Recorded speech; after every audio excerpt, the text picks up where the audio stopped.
ओम ओम आनंद ma'am, Om Shanti ma'am, ओम ज्ञान ma'am, आप सभी दर्शकों का हमारे चैनल पर स्वागत है। आज हम लोग बीएड थर्ड सेमेस्टर के अंतर्गत जो विभिन्न प्रकार के बालक होते हैं, जिसमें प्रतिभाशाली बालक, सामान्य बालक, विकलांग बालक, मूक बधिर बालक या दृष्टिबाधित बालक या मानसिक मंदित बालक या फिर अधिगम बाधित बालक इत्यादि जो विभिन्न प्रकार के बालक होते हैं, उनके जो विभिन्न आवश्यकताएँ हैं, उन आवश्यकताओं को पूरा करने में शिक्षक की क्या भूमिका होती है और उनके अभिभावकों की क्या भूमिका होती है और साथ में समुदाय की क्या भूमिका होती है। यानी शिक्षक, अभिभावक और समुदाय किस प्रकार से उसका जो है विभिन्न आवश्यकताओं को पूरी करने के लिए सहयोग प्रदान करे, ताकि वह अधिगम करते हुए आत्मनिर्भर हो सके और अपने जीवन में आत्मनिर्भरता के साथ सामाजिक जीवन जी सके। उसके बारे में हम लोग देखते हैं। फिलहाल में इस टॉपिक का हम लोग अर्थ देखते हैं।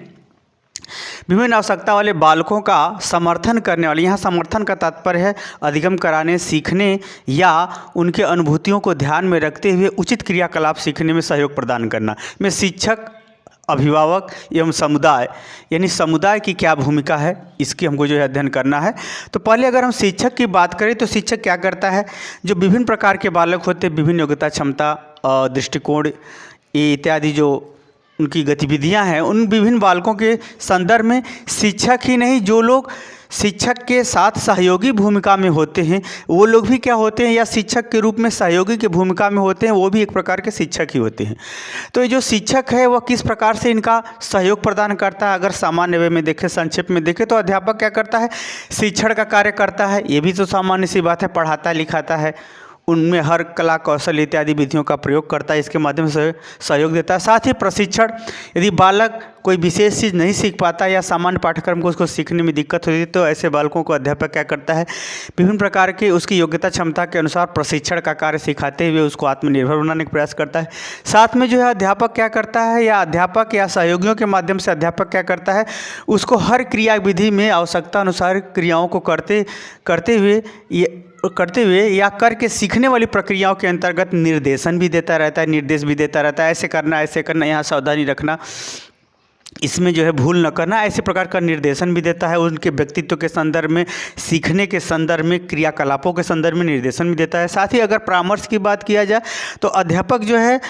बालकों के जो विभिन्न प्रकार के बालक हैं उन्हें परामर्श भी देता है, एक प्रकार से सलाह भी देता है, क्योंकि जब तक अधिगमकर्ता सीखने के लिए तैयार नहीं होगा तब तक उसे सिखाया भी नहीं जा सकता। तो इसलिए जो है अध्यापक क्या करता है, परामर्श यानी एक मित्रवत सलाह देते हुए उसको अधिगम के लिए प्रेरित करता है। यानी अध्यापक जो है इन समस्त गतिविधियों का प्रतिपादन करते हुए या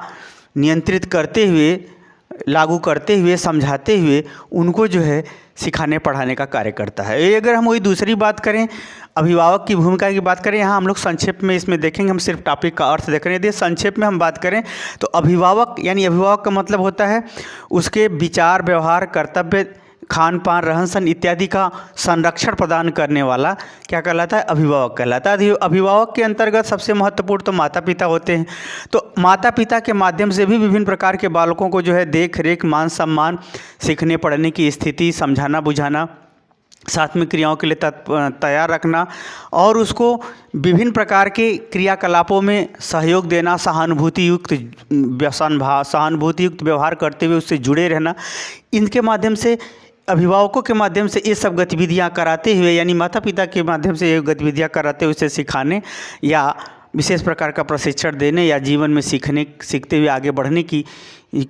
के लिए निर्देशित किया जाता है या परिस्थितियां उत्पन्न की जाती हैं। वही अभिभावक की बात करें तो संरक्षक हो सकता है, माता पिता न हो उसके तो या दूसरे जगह रहते हों, तो ऐसे अवस्था में जो संरक्षक होता है, जो उसका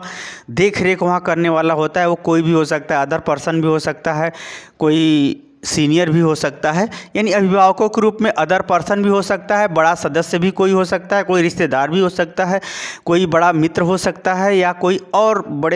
बड़े रिश्ते वाला कोई अन्य भी हो सकता है। तो ये अभिभावकों के विभिन्न स्वरूप हैं। इन अभिभावकों के माध्यम से भी ऐसे प्रकार के बालकों के प्रति सहानुभूति रखना, रिस्पेक्ट देना, उसको सीखने के लिए प्रोत्साहित करना, साथ ही ऐसे बालकों को पढ़ाने लिखाने, समझाने बुझाने संबंधी क्रियाकलापों में निर्देशित करते हुए उसे सीखने के लिए प्रेरित करना, उसके संग जुड़े रहना, उसके संग मेहनत करना, उसके संग देख रेख इत्यादि बातों को ध्यान में रखते हुए, देख रेख करते हुए उसे भी सीखने पढ़ाने संबंधी गतिविधियों को सीखने पढ़ाने संबंधी गतिविधियों पर बल दिया जाता है या ऐसी परिस्थितियां उत्पन्न की जाती हैं। तो यह हुआ अभिभावकों की भूमिका। अगर वही हम समुदाय की भूमिका करें तो समुदाय क्या है? मनुष्यों का ऐसा समूह जो आत्मीयता से जुड़ा हो या किसी तरह से अहम की भावना से जुड़ा हो या अपनापन की भावना से जुड़ा हो, तो उसे हम समुदाय कहते हैं। मनुष्य दो या दो से अधिक मनुष्यों का ऐसा समूह, ऐसा संबंध, ऐसा दृष्टिकोण जिसमें अपनापन दिखता हो, आत्मीयता दिखता हो, उसे हम क्या कहते हैं? समुदाय। जैसे कहा जाए कि अगर महिला किसी पुरुष से झगड़ा कर ले तो सभी महिलाएं महिलाओं का पक्ष लेंगी और सभी पुरुष का पक्ष लेंगे, तो उसमें एक जातिगत अपनापन दिखता है। तो वह जो बिना नेतृत्व का होता है और अपनापन दिखता भी है, तो महिलाएं महिलाओं का पक्ष लेके बोलेंगी, पुरुष का पक्ष लेके बोलता है। ये अलग बात है कि कुछ लोग न्याय की तरह से उचित व्यवहार निर्णय लेते हैं, उचित व्यवहार करते हैं, वो अलग बात है।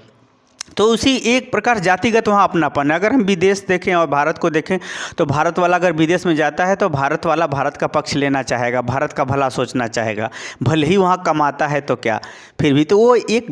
देश के कार्ड से अपनापन दिखता है। तो ये जो समुदाय होता है ये कभी समाज में जाति के नाम पर, वर्ग के नाम पर, समूह के नाम पर, नौकरी के नाम पर अपनापन होता है, अपनापन होता है। जैसे सरकारी विभागों में देखें तो जो लोग गलत काम करते हैं, तो जितने भ्रष्टाचारी हैं सब एक समूह बना लेते हैं कि अगर कोई उसका विरोध करेगा तो सब लोग मिल के उसका एकदम बर्बाद करने के ऊपर तुल जाते हैं। तो जो भ्रष्टाचारी हैं उनका भी, गलत लोगों का भी अपना समूह होता है, तो एक प्रकार से उनका समुदाय होता है। उसी तरह से धार्मिक भी समुदाय होता है, राष्ट्र का भी अपना समुदाय, संस्थाओं का भी अपना समुदाय होता है, जिसमें लोग अप्रत्यक्ष रूप से बिना नेतृत्व के अपनापन की भावना से जुड़े रहते हैं। उसे हम क्या कहते हैं? समुदाय। अगर हम समुदाय की बात करें तो विभिन्न प्रकार के बालकों की आवश्यकताओं की पूर्ति के लिए समुदाय भी बहुत महत्वपूर्ण है, क्योंकि समुदाय से ही समाज बनता है। ये समाज में विभिन्न प्रकार के समुदाय होते हैं, कभी कार्य को लेकर, कभी धन को लेकर, कभी जो है योग्यता को लेकर, कभी सफलता को लेकर, कभी राजनीति को लेकर, कभी संप्रदाय को लेकर के इत्यादि जो है बहुत सारे समाज समुदायों का समूह होता है। तो ये जो समाज है, इन विभिन्न प्रकार के बालकों को जो है